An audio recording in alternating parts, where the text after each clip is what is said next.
So after mixing thousands of tracks in my life, I had this really clear idea in my head of what I wanted the perfect referencing plugin to look like, and now it's finally come to life. So it's called Blueprint. You can load reference tracks. It has an analyzer that you can freeze to get better insights.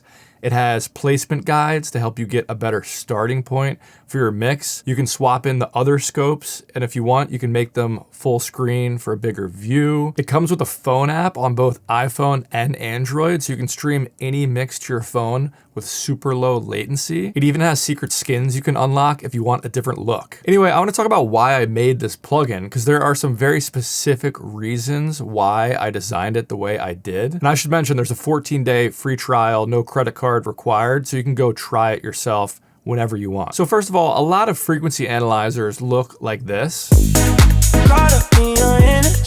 So you can see it slopes downward, like the low frequencies look a lot louder than the high frequencies up here. And if we go back to Blueprint, that's what it looks like when you have a slope of 0. Because low frequencies carry a lot more energy than high frequencies, but the problem with this is it's not a good representation of how we hear things. As humans, a much more accurate representation of how we hear audio is with a slope of 4.5 decibels per octave. And I added this reference line that you can move around because when you have that flat frequency response at 4.5 decibels per octave, it's a lot easier to see how loud things are in your mix throughout the frequency spectrum. And I think the most old school mixing advice you'll hear is don't mix with your eyes. And I want to show you why I actually totally disagree with that. I mean, obviously, you're mixing music. You're going to use your ears. You're going to feel out what sounds good to you. But if you're not mixing at all with your eyes, it'd be like competing in the Olympics and everyone else is on steroids but you. So I'm going to put up a placement guide for a pop kick. And I'm going to run the audio from a bunch of popular tracks through here. I'm going to mute the output so I don't get a million different copyright strikes. But as you're seeing, all of the kicks in these tracks are peaking somewhere in the area of this placement guide. Now, obviously mixing is a creative thing and you can do whatever you want with your mixes, but it does help to have a starting point that you can build off of.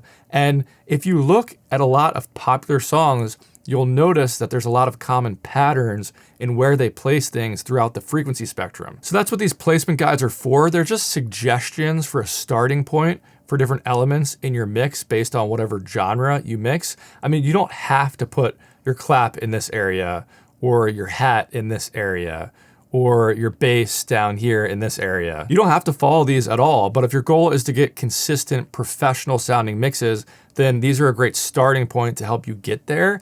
And also you can make a custom set of placement guides. So you can move these around to wherever you want based on the style of music you make, and you can save them so you have your own custom set of placement guides for whatever style that you like to make. Now, I already talked a little bit about this reference line, but why do I specifically put it at this level? Well, the reason is that when you drag in a reference track and you're comparing your mix against a reference, that reference is almost always going to be a mastered track. And you don't want to reference against a mastered track when it's at its full volume.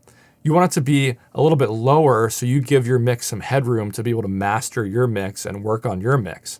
So that's why by default, every time you drag a reference into this plugin, it goes to -10 decibels because that ends up being the perfect level that puts your reference mix right around this reference line right here. So that way when you're comparing back and forth with your mix, you can roughly see where are things peaking in my mix versus this reference line versus where are things peaking in the reference mix against that reference line. And then you have this link feature where you can analyze both the frequency spectrums at the same time. Another thing I do on every single mix is I always check my mix on phone speakers. But when I tried other plugins that do this in the past, there's always a lot of latency and it doesn't work really well. So Blueprint fixes that. If I right click on this phone icon down here, it shows you how to set up and download the companion app that you can get on both the Apple App Store and the Google Play Android store. But once you download the app, you literally just need to click one button on the plugin and then a start listening button comes up on the phone app and you hit start listening.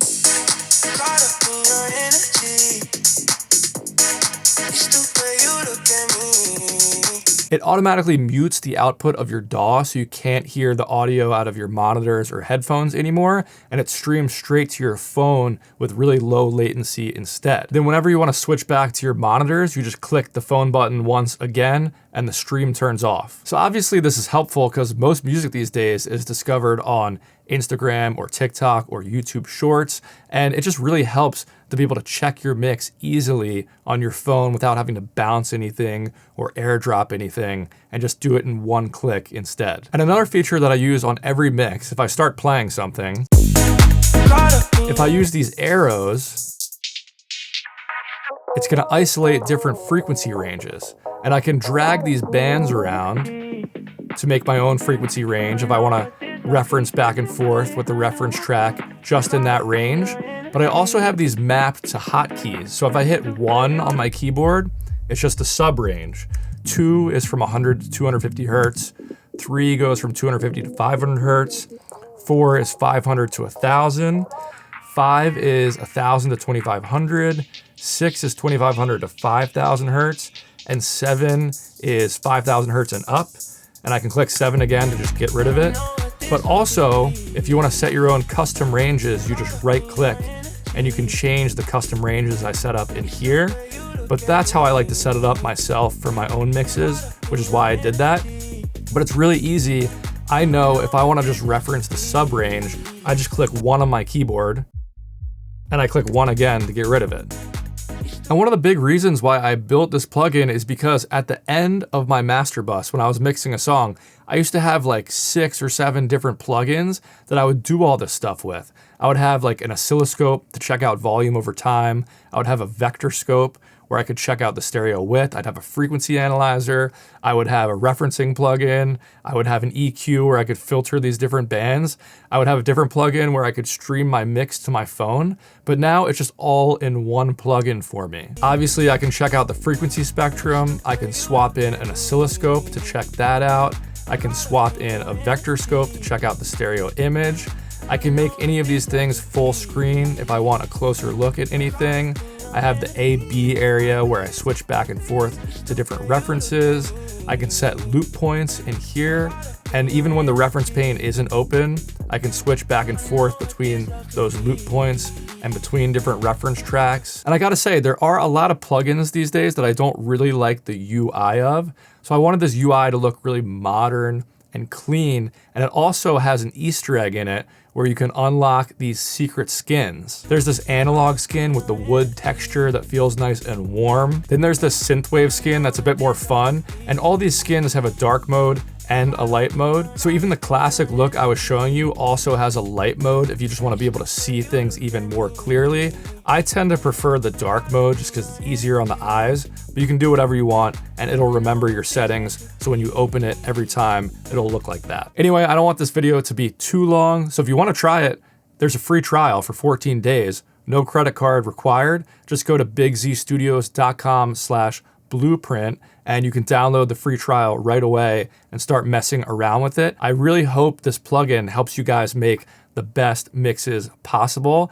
I've been using it on every single mix and I'll continue to do so forever.